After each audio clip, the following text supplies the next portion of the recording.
Sunday ശാലോമിലേക്ക് സ്വാഗതം. ഞാൻ Jose John Mallikassery. വടക്കൻ ഗാസയിലെ ഇസ്രായേലിൻ്റെ ഓപ്പറേഷൻസ് തുടരുകയാണ്. ബുധനാഴ്ചയും വ്യാഴാഴ്ചയുമായി 200 ആളുകൾ കൂടി വധിക്കപ്പെട്ടിട്ടുണ്ട്. ആകെ ഈ ട്രൂസിന് ശേഷം, വെടിനിർത്തലിന് ശേഷം തുടങ്ങിയിട്ടുള്ള ഈ ഓപ്പറേഷനിൽ മരിച്ചവരുടെ എണ്ണം ഏകദേശം 600 ആവുന്നു. ഇസ്രായേൽ ടാർഗറ്റ് ചെയ്യുന്നത് ഹമാസിൻ്റെ സ്ട്രോങ് ഹോൾഡ്സിനെ തന്നെയാണ്, ഹമാസിൻ്റെ ബിൽഡപ്പിനെ തന്നെയാണ്. ഹമാസ് പോരാളികളാണ് മരിക്കുന്നതിൽ ബഹുഭൂരിഭാഗവും. ആളുകളൊക്കെ വടക്കൻ ഗാസ ഒഴിഞ്ഞ് അതിൻ്റെ തെക്ക് ഭാഗത്തേക്ക് പോയിട്ടുണ്ട്. നേരത്തെ തന്നെ പ്ലെയിനുകളിൽ നിന്നുമൊക്കെ പാംപ്ലെറ്റ്സ് താഴേക്കിട്ട് ആളുകൾക്ക് വാർണിംഗ് കൊടുത്തിരുന്നു, ഇന്ന ഭാഗങ്ങളിലൊക്കെ ആക്രമണം ഉണ്ടാവും, അവിടെ നിന്ന് മാറിക്കൊള്ളണം.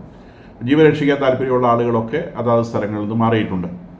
നേരെ മറിച്ച് അവിടെ ഒരു സംഗതിയുള്ളത്, ഈ അമ്മമാർ കുഞ്ഞുങ്ങളെ ഇങ്ങനെ മനുഷ്യ കവചമായിട്ട് വിട്ടുകൊടുക്കും. കാരണം അവരുടെ നാട്ടിൽ ഏറ്റവും കൂടുതൽ റെസ്പെക്റ്റഡ് ആയിട്ടുള്ള സ്ത്രീകൾ എന്ന് പറയുന്നത് കുഞ്ഞുങ്ങൾ നഷ്ടപ്പെട്ട അമ്മമാരാണ്. ഈ യുദ്ധത്തിൽ കുഞ്ഞുങ്ങൾ നഷ്ടപ്പെട്ട അമ്മമാരാണ് അവരുടെ സമൂഹത്തിൽ ഇപ്പോൾ ഏറ്റവും റെസ്പെക്റ്റഡ് ആയിട്ടുള്ള ആളുകൾ. അതായത് ജിഹാദിന് വേണ്ടി കുഞ്ഞുങ്ങളെ നൽകിയ അമ്മ. അപ്പോൾ ഒരു ഗമ കിട്ടാൻ വേണ്ടി, ആ ഒരു സമൂഹത്തിൽ ആ ഒരു അക്സെപ്റ്റൻസ് കിട്ടാൻ വേണ്ടി അമ്മമാരെ കുഞ്ഞുങ്ങളെ കൊലക്കി കൊടുക്കുന്നു എന്നുള്ളതാണ് സത്യം. അപ്പോൾ ഇത് മനുഷ്യകവചമായിട്ട് ഉപയോഗിക്കുന്ന കുഞ്ഞുങ്ങളാണ്. അതുപോലെ തന്നെ മനുഷ്യകവചമായിട്ട് നേരെ സ്വർഗത്തിൽ പോയാൽ ഏതാണ്ടോ കിട്ടും എന്ന് വിശ്വസിച്ച് മനുഷ്യകവചമായിട്ട് വരുന്ന സ്ത്രീകളുമാണ് ഈ കുഞ്ഞുങ്ങളും സ്ത്രീകളും മരിച്ചു എന്ന് പറയുന്ന കാറ്റഗറിയിൽപ്പെടുന്നത്. അല്ലാതെ അബദ്ധത്തിൽ പോയിട്ട് ബോംബിനടിയിൽ പെട്ടുപോകുന്ന കുഞ്ഞുങ്ങളോ സ്ത്രീകളോ ഇതിൽ പെടുന്നില്ല എന്നുള്ളത് മനസ്സിലാക്കണം. ഹമാസിൻ്റെ ധാരാളം അവരുടെ നേതൃനിരയിലുള്ള, ഇപ്പോൾ അവർ തലപ്പത്തേക്ക് പിന്നീട് ഉയർത്തിക്കൊണ്ടുവന്ന 8ഓളം ആളുകളെ ഇതിനകത്ത് വധിക്കാൻ സാധിച്ചിട്ടുണ്ട്. നേതൃനിരയിലുള്ളവരെയാണ് പറയുന്നത്. അപ്പം നേതൃനിരയിലുള്ളവർക്ക് അവർക്ക് പ്രൊട്ടക്ഷൻ കൊടുക്കാനായി 100 കണക്കിന് തീവ്രവാദികളുടെ വലയങ്ങളുണ്ടാവും. അപ്പോൾ ഇങ്ങനത്തെ നേതൃനിരയിലുള്ള ഒരെണ്ണത്തിനെ കരിക്കുമ്പം അതിൻ്റെ ചുറ്റും നിൽക്കുന്ന ധാരാളം അവർ പോരാളികളെന്ന് വിളിക്കുന്ന തീവ്രവാദികളായിട്ടുള്ള ആളുകൾ അതിൻ്റെ കൂടെ കൊല്ലപ്പെടും. കാരണം ഇവർക്ക് സംരക്ഷണം കൊടുക്കാൻ വേണ്ടി ഇതിൻ്റെ ചുറ്റും നിൽക്കുന്ന ആളുകളാണ്. കൂടാതെ ആളുകളുടെ മുൻപിൽ ഉയർത്തി കാണിക്കാൻ കുറച്ച് കുഞ്ഞുങ്ങളെ അവിടെ കൊണ്ട് വയ്ക്കും. നേരെ സ്വർഗത്തിൽ പോകാമെന്നൊക്കെ പറഞ്ഞ് വിശ്വസിപ്പിച്ച് അമ്മമാരുടെ അടുത്ത് നിന്ന് വാങ്ങിക്കൊണ്ട് വരുന്ന കുഞ്ഞുങ്ങളാണിത്. കൊല്ലാൻ വേണ്ടി അല്ലെങ്കിൽ ചാവാൻ വേണ്ടി വാങ്ങിക്കൊണ്ടുവരുന്ന കുഞ്ഞുങ്ങളാണ്. അപ്പോൾ അങ്ങനെയാണ് അവിടുത്തെ ഡെത്ത് ടോളിൻ്റെ രീതിയുള്ളത്. ആളുകളെ എല്ലാം വടക്ക് ഭാഗത്ത് നിന്ന് ഒഴിപ്പിച്ച് തെക്കൻ ഭാഗത്തേക്ക് തന്നെ നേരത്തെ ഉള്ള അതേ അവസ്ഥയിൽ തന്നെയായി. ഈ ഗാസ എന്ന് പറയുന്ന റീജിയൻ 2ആയിട്ട് ഡിവൈഡ് ചെയ്തു. അതിന് തെക്ക് ഭാഗം ഏതാണ്ട് പൂർണ്ണമായിട്ടും തന്നെ ഇവാക്യുവേറ്റ് ചെയ്തെടുത്തു. അപ്പോൾ അവിടേക്ക് ആർട്ടിലറി പ്രവേശിച്ചിരിക്കുകയാണ്. ആർട്ടിലറി റാഫ എന്ന് പറയുന്ന ആ ഏരിയയിൽ പ്രവേശിച്ചു കഴിഞ്ഞു. അവിടെ കോമ്പിംഗ് ഓപ്പറേഷൻസ് നടത്തുകയാണ്. സെർച്ച് ചെയ്യാൻ ഇനി ഏതെങ്കിലും ടണൽസ് ബാക്കിയുണ്ടോ, ഇവർ ഏതെങ്കിലും തരത്തിലുള്ള പുതിയ ബിൽഡപ്പുകൾ ഉണ്ടാക്കി വെച്ച് ഇനി ആകാശത്ത് ബോംബിട്ടത് തീർന്നു പോകാതെ ബാക്കിയുണ്ടോ, ഇത്തരം കാര്യങ്ങൾ സെർച്ച് ചെയ്തുകൊണ്ട് ആർട്ടിലറി വളരെ സ്ലോ ആയിട്ട് കാരണം മൈൻ ചെയ്തിട്ടുണ്ട് ഇവർ ഓൾറെഡി. ഹമാസ് ഇന്നലെ 3 റോക്കറ്റുകൾ ടെൽ അവീവിലേക്ക് അയച്ചിട്ടുണ്ട്. അപ്പോൾ ഹമാസ് അവർ തീർന്നു പോയിട്ടില്ല എന്ന് കാണിക്കേണ്ടത് അവരുടെ ഒരു ആവശ്യമാണ്. അപ്പോൾ 3 റോക്കറ്റ്സ് ഇന്നലെ അവർ ടെൽ അവീവിലേക്ക് വിക്ഷേപിച്ചിട്ടുണ്ട്. അത് അയൺ ഡോം, ഇവരുടെ റോക്കറ്റുകളെ പ്രിവെൻറ്റ് ചെയ്യാൻ വേണ്ടിയിട്ടാണ് ഈ അയൺ ഡോം എന്ന് പറയുന്ന സംവിധാനം ഇൻസ്റ്റാൾ ചെയ്തിട്ടുള്ളത്. അത് അയൺ ഡോം പ്രിവെൻറ്റ് ചെയ്തിട്ടുണ്ട്. കൂടാതെ ഹൂത്തികൾ ഒരു മിസൈൽ ഇസ്രായേലിലേക്ക് അയച്ചിട്ടുണ്ട്. ഇസ്രായേൽ അത് വെരിഫൈ ചെയ്തിട്ടുണ്ട്. അത് സൗദി അറേബ്യയുടെ ലാൻഡിൻ്റെ മുകളിൽ കൂടി, സൗദി അറേബ്യയുടെ ഡെസർട്ടുണ്ട്, ആ ഡെസർട്ടിൻ്റെ മുകളിൽ കൂടെയാണ് ഈ മിസൈൽ, ഇവർ പറയുന്ന ഹൈപ്പർസോണിക് മിസൈലാണ് അയച്ചതെന്നാണ് ഹൂത്തികൾ പറയുന്നത്. എന്ത് തരം സോണിക് ആണെന്ന് അറിയത്തില്ല. എന്ത് സോണിക് ആണെങ്കിലും അത് സൗദി അറേബ്യയുടെ ഡെസർട്ടിൻ്റെ മുകളിൽ വെച്ച് തന്നെ പാട്രിയോട്ടിക് മിസൈലുകൾ ഉപയോഗിച്ച് അത് തകർത്ത് കളഞ്ഞിട്ടുമുണ്ട്. അപ്പോൾ അത് 2 കൂട്ടരും വെരിഫൈ ചെയ്തിട്ടുണ്ട്. ഇസ്രായേൽ വെരിഫൈ ചെയ്തിട്ടുണ്ട്. അപ്പം US പറഞ്ഞിരിക്കുന്നത്, ഇസ്രായേലിന് ഒഫീഷ്യലായിട്ട് പറഞ്ഞിട്ടുണ്ട്, ലീവ് ഇറ്റ് ടു. ഈ വിഷയം ഇത് ഞങ്ങൾക്ക് വിട്ടേക്കാം, ഹൂതികളുമായിട്ട് നിങ്ങൾ യുദ്ധത്തിന് പോകണ്ട, ഹൂതികളെ മര്യാദ പഠിപ്പിക്കാൻ ഞങ്ങളായിക്കോളാം. അപ്പോൾ അതുകൊണ്ട് ഇസ്രായേലിനെ ആ ഭാഗത്ത് നിന്ന് അമേരിക്ക ഒഴിപ്പിച്ച് നിർത്തിയിരിക്കുകയാണ്. ഹൂതികൾക്ക് വേണ്ടത് ഞങ്ങൾ കൊടുത്തോളാം. അന്ന് ട്രംപ് നേരിട്ട് ഹൂതികൾക്ക് ഒരു വാർണിംഗ് കൊടുത്തിട്ട് വി ആർ ഗോയിങ് ടു ആനിലേറ്റ് ചെയ്യും, ഞങ്ങൾ നിങ്ങളെ ഇല്ലാതാക്കാൻ പോവുകയാണ് എന്ന ഒരു വാർണിംഗ് US പ്രസിഡന്റ് ട്രംപ് ഹൂതികൾക്ക് നൽകിയിട്ടുണ്ട്. അതിനിടയിലൂടെ ലെബനോണിൽ ഇന്നലെ 3 സ്ഥലങ്ങളിൽ ഇസ്രായേൽ IDF അറ്റാക്ക് ചെയ്തിട്ടുണ്ട്. ലെബനോണിൽ ഹിസ്ബുള്ള സ്ട്രോങ് ഹോൾഡ്സ് ഇപ്പോഴും ബാക്കിയുണ്ട്. മലമ്പ്രദേശങ്ങളിൽ അവർ അണ്ടർഗ്രൗണ്ട് താവളങ്ങൾ ഉണ്ടാക്കി വെച്ചിട്ടുണ്ട്. ആ താവളങ്ങളിൽ, അങ്ങനത്തെ 3 താവളങ്ങളിൽ ബങ്കർ ബസ്റ്റ് ബോംബുകൾ ഉപയോഗിച്ച് ഇന്നലെ ഇസ്രായേൽ ആക്രമിച്ചിട്ടുണ്ട്. കാഷ്വാലിറ്റീസ് എത്ര ഉണ്ട് എന്നതിനെ സംബന്ധിച്ചുള്ള റിപ്പോർട്ടുകൾ വരുന്നതേ ഉള്ളൂ. അതിനിടയിലൂടെ യുക്രൈൻ റഷ്യ വാറിനെ സംബന്ധിച്ച് ഉള്ള ഡീറ്റെയിൽസ് ഇന്നത്തെ പത്രങ്ങളിലെല്ലാം ധാരാളമായിട്ടുണ്ട്.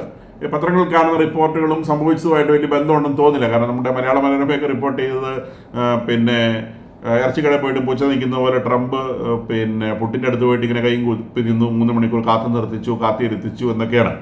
ഇത് എക്കണോമിക്സ് ടൈംസ് എന്ന് പറഞ്ഞൊരു പത്രത്തിൽ മാത്രമാണ് ഇത്തരത്തിലുള്ള റിപ്പോർട്ട്. അതായത് അവർ പറഞ്ഞ സമയം കഴിഞ്ഞിട്ടും 2 മണിക്കൂറിന് ശേഷമാണ് പിന്നെ ഈ ടോക്ക് ആരംഭിച്ചത് എന്നുള്ള ഒരു റിപ്പോർട്ട് കാണുന്നത് എക്കണോമിക്സ് ടൈംസിൽ മാത്രമാണ്. അതായത് BBC-ലോ CNN-ലോ അങ്ങനത്തെ ഒരു പ്രധാനപ്പെട്ട പത്രങ്ങളിലും ഈ പറയുന്ന ഒരു സംഗതിയെക്കുറിച്ച് അങ്ങനെ ഒരു കാര്യത്തെക്കുറിച്ച് പറയുന്നില്ല. അത് പറഞ്ഞ സമയത്ത് ഒരുപക്ഷെ സമയം മാറ്റിയിട്ടുണ്ടാവാം. 2 പ്രസിഡന്റ്സ് തമ്മിൽ സംസാരിക്കുമ്പോൾ നീ അവിടെ വെയിറ്റ് ചെയ്യുക, ഞാൻ കുറച്ച് കഴിഞ്ഞിട്ട് വരാം എന്ന് പറയുന്ന രീതിയൊന്നും ഇന്റർനാഷണൽ ടോക്കുകൾ സാധാരണ പതിവില്ല. അമേരിക്ക ആരാണെന്നുള്ളത് എല്ലാവർക്കും അറിയാവുന്ന കാര്യമാണ്. പുടിൻ നീ അവിടെ മാറിയിരിക്കുക എന്ന് പറയാനുള്ള ഒരു സാധ്യതയില്ല എന്നാണ് ഞാൻ മനസ്സിലാക്കുന്നത്. ഇതൊക്കെ ഇവിടെ ഉള്ള ചില ആളുകളെ സൂചിപ്പിക്കാൻ വേണ്ടി എഴുതുന്ന വാർത്തകളാണെന്ന് ഞാൻ മനസ്സിലാക്കുന്നത്. ഇത് വലിയൊരു യുദ്ധമാണ്. ഒരു 10 പിന്നെ പട്ടാളക്കാർ മാത്രം 10 ലക്ഷത്തോളം 2 ഭാഗത്തുമായിട്ട് ഭരിച്ചിട്ടുള്ള വലിയൊരു യുദ്ധമാണ്. അപ്പോൾ ഈ ഒരു സംഗതി ഒരു ടോക്കിൽ അല്ലെങ്കിൽ ഒരു ദിവസം കൊണ്ട് തീർക്കാൻ പറ്റും എന്നുള്ളതിന് യാതൊരു പ്രതീക്ഷയില്ല. മാത്രമല്ല, നമ്മൾ പലതവണ പറഞ്ഞതുപോലെ പുടിൻ ഒരു പ്രത്യേക സ്വഭാവമുള്ള ആളാണ്. അത് അറിയാത്ത ആളായിരിക്കില്ല അമേരിക്കൻ ഡിപ്ലോമാറ്റ്സ്. അവർ എന്തായാലും ട്രംപിനെ അത് ബ്രീഫ് ചെയ്തിട്ടുണ്ടാവും. മാത്രമല്ല, ബ്രിട്ടൻ, യൂറോപ്പിലെ ഓരോ സ്റ്റേറ്റ് ഹെഡുകളും എടുത്തെടുത്ത് പറയുന്നുണ്ട് പുടിൻ ട്രച്ചറസ് ആയിട്ടുള്ള മനുഷ്യനാണ്, വഞ്ചകനാണ്. അയാൾ പറയുന്ന ഒരു കാര്യവും അയാൾ പാലിക്കില്ല. അപ്പോൾ അതുകൊണ്ട് ഇത് പിന്നെ ഫ്രാൻസിൻ്റെ പ്രസിഡന്റ് പലതവണയായി പറയുന്നു. ഇന്നലെ ബ്രിട്ടൻ്റെ പ്രസിഡന്റും പബ്ലിക്കായിട്ട് പറഞ്ഞിട്ടുണ്ട് ഈ പുടിനെ ഒരു തരത്തിലും വിശ്വസിക്കാൻ പറ്റില്ല. അയാൾ ഇന്ന് പറഞ്ഞത് നാളെ പറയില്ല. അപ്പോൾ അതുകൊണ്ട് അയാളുമായിട്ട് ഡീലിൽ ഏർപ്പെടുന്ന സമയത്ത് കൃത്യമായ ഡീലുകൾ ഉണ്ടാക്കിയേ നിവൃത്തിയുള്ളൂ. അതായത് അയാൾ ഏതെങ്കിലും ഒന്ന് ബ്രേക്ക് ചെയ്താൽ അയാൾക്ക് അതിനുള്ള പരിക്ക് വരണം. ആ രീതിയിലുള്ള ഡീലുകളെ അയാൾ ഉണ്ടാക്കാൻ പറ്റുള്ളൂ എന്നുള്ളതാണ് ബ്രിട്ടൻ പറയുന്നത്. അപ്പോൾ ഇവർ പറയുന്നത് എനർജി സ്ഥാപനങ്ങളെ ആക്രമിക്കുകയില്ല എന്ന ഒരു ഉറപ്പ് പുടിൻ്റെ ഭാഗത്ത് നിന്ന് സെലൻസ്കി കൊടുക്കാം എന്നുള്ളതാണ് ഓഫർ വെച്ചിട്ടുള്ളത്. സെലൻസ്കി പറഞ്ഞിട്ടുള്ളത് 30 ദിവസത്തേക്ക് വെടിനിർത്തലാണ്, സമ്പൂർണ്ണ വെടിനിർത്തലാണ്. അപ്പോൾ റഷ്യ സമ്പൂർണ്ണ വെടിനിർത്തൽ എന്നുള്ളതിന് തയ്യാറല്ല എന്നാണ് ഇന്നലത്തെ സംസാരത്തിൽ മനസ്സിലാവുന്നത്. ഇനിയിപ്പോൾ ഈ സംസാരം എന്ന് കണ്ടിന്യൂ ചെയ്യും എന്നുള്ളതിനെ സംബന്ധിച്ചും പുതിയ ഡേറ്റുകൾ തീരുമാനമായിട്ടില്ല. സെലൻസ്കി അതിനിടയിലൂടെ സൗദി അറേബ്യയിൽ പോയിട്ട് പിന്നെ അമേരിക്കൻ മീഡിയേറ്റേഴ്സുമായിട്ട് സംസാരിച്ചിട്ടുണ്ട്. അപ്പോൾ നമ്മൾ മനസ്സിലാക്കുക സെലൻസി ഈസ് ബിക്കമിങ് സ്മാർട്ടർ. അയാൾ അന്ന് US പോയിട്ട് കുറച്ച് കാര്യങ്ങൾ മനസ്സിലാക്കി. ഈ ട്രംപിനെ എങ്ങനെയാണ് കൈകാര്യം ചെയ്യേണ്ടതെന്നായി കുറച്ച് പിടിയിട്ടിട്ടുണ്ട്. അപ്പം അയാൾക്ക് മനസ്സിലായി ട്രംപിൻ്റെ അടുത്ത് പോയിട്ട് ആളുകൾ കളിച്ചുകൊണ്ട് കാര്യമില്ല, താഴെ നിന്നുകൊണ്ട് തന്നെ സംസാരിക്കണം. മാത്രമല്ല, ട്രംപിനെ അയാളിപ്പം പ്രധാനമായിട്ട് ശ്രമിക്കുന്നത് ട്രംപുമായിട്ടുള്ള ആ ഇക്കണോമിക് പാക്കേജ്, അതായത് ഇവരുടെ റയർ എർത്ത് എക്സ്കവേഷനുമായി ബന്ധപ്പെട്ടുള്ള കരാറുണ്ടല്ലോ, 50 ലക്ഷം കോടി ഡോളറിൻ്റെ ഒക്കെ ആ കരാർ എങ്ങനെയെങ്കിലും നടപ്പാക്കാനാണ് ഇപ്പോൾ പുടിൻ യുക്രൈൻ കാര്യമായിട്ട് സെലൻസ്കി കാര്യമായിട്ട് ശ്രമിക്കുന്നത്. കാരണം ഇപ്പോഴാണ് അദ്ദേഹത്തിന് ബുദ്ധി ഉദിച്ചത്. കാരണം ഇത്രയും വലിയ ഒരു സാമ്പത്തിക ഇടപാടിൽ ഏർപ്പെട്ട് കഴിഞ്ഞാൽ നിശ്ചയമായിട്ടും ഉക്രൈൻ്റെ സുരക്ഷിതത്വം നോക്കുക എന്നുള്ളത് പിന്നെ അമേരിക്കയുടെ ബാധ്യത തീരും. കാരണം അവർ അത്രയും പണം അവിടെ മുടക്കുന്നുണ്ട്. അത്രയും ഇൻവെസ്റ്റ് ചെയ്ത് കഴിഞ്ഞാൽ അവിടെ റഷ്യ കയറി എന്തെങ്കിലും ചെയ്ത് കഴിഞ്ഞാൽ ഇവരുടെ ഇൻവെസ്റ്റ്മെന്റ് മുഴുവൻ പൊളിഞ്ഞു പോകും.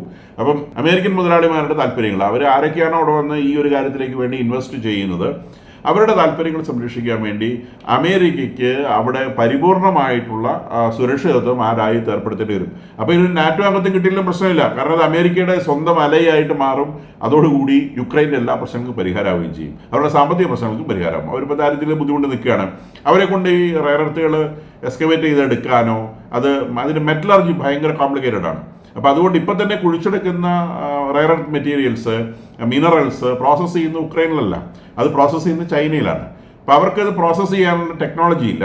ടെക്നോളജി മാത്രമല്ല, ഇറ്റ് ഈസ് ഹൈലി എക്സ്പെൻസീവ്.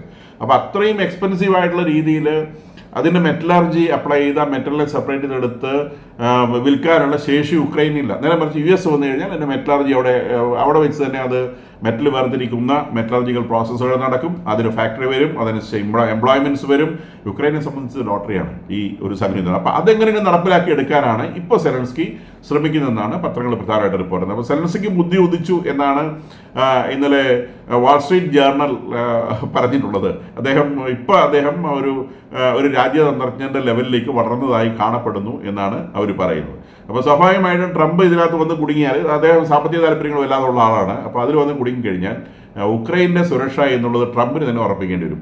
പിന്നെ പുടിനൊന്നും ചെയ്യാനില്ല. പുടിന് വെറുതെ അവിടെ ന്യായം പറഞ്ഞുകൊണ്ടിരിക്കാനുള്ള, അമേരിക്ക അവിടെ ഒന്ന് ചാടി കഴിഞ്ഞാൽ പുടിനൊന്നും ചെയ്യാനില്ല. നാറ്റോ അംഗമല്ല എന്നതുകൊണ്ടൊന്നും പിന്നെ ഉക്രൈനെ തൊടാൻ പുടിനെ കൊണ്ട് സാധിക്കില്ല. So things are going like that.